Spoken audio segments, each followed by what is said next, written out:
বন্ধুরা, তোমরা কেমন আছো? আশা করি ভালো আছো। কালকে আমি একটু পুরো পোলাও রেসিপি ছেড়েছিলাম, পুরোটা ছাড়িনি, তাই আজকে আমি আবার নিয়ে এসেছি।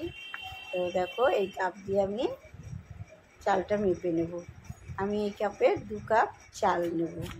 2 কাপ চাল নিয়ে ভালো করে ধুয়ে একটু ঘি আর হলুদ আর একটু লবণ মাখিয়ে রেখে দেবো। মাখিয়ে রেখে আর আমি এই কাপেরই 4 কাপ জল নেব।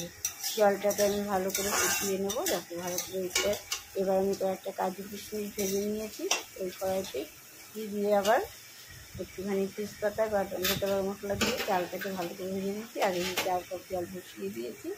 এবার চালটা ভাজা হয়ে গেছে। দেখো চালটা ভাজা হওয়ার পরে আমি ওই চালটা এবার ওই বাটিতে ঢেলে দেবো। আর বেশিক্ষণ সময় লাগবে না, জল যেহেতু ফোটানো। দেখো একদম ফুটে উঠেছে আর এটা নরমও হয়ে গেছে। এবার এর ভেতরে একটুখানি মিষ্টি দিয়ে দেবো। মিষ্টিটা ঠিক হয়ে গেছে, দেখানো যায়নি। দেখো একদম নরম হয়ে গেছে। কাজু কিশমিশটা দিয়ে ভালো করে আমি নাড়িয়ে দিই। ভালো করে নাড়িয়ে একদম সুন্দর ঝুঁকে। এখন একটুখানি গরম আছে জন্য এরকম জ্বালানো আছে, কিন্তু ঠান্ডা হয়ে গেলে একদম ঝুঁকি হয়ে যাবে। একদম আমার পোলাও রেডি হয়ে গেছে। এরপরে এখানে বেড়ে নেবো। ছেলেকে টিফিনে দিয়ে দেবো আমি। ছেলের অফিসে নতুন অফিস হয়েছে, এই জন্য ওখানে ভাত খেতে পারে না বসে। এরকম খাবার দিলে চামচ দিয়ে তুলে খেয়ে দিতে পারে। আমি এর সাথে করে যে আলুর দম করেছি একটু, ওই ডুমডুম করে যেরকম আলুর তরকারি করো সেরকমই আলু কেটে ডুমডুম করে নিয়েছি। প্রথমে আমি আলুটাকে লাল করে ভেজে নিয়ে তারপর ভেতরে টমেটো সব মশলা দিয়ে কষিয়ে একটু কাজু আর বাদাম কুচি দিয়ে দিয়েছি। খুব ভালো লাগে। দেখো ছেলের জন্য টিফিনটা বেড়ে নিচ্ছি।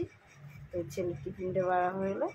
দেখো তোমাদের যদি এই ভিডিওটি ভালো লেগে থাকে তো লাইক শেয়ার কমেন্ট করে দিও।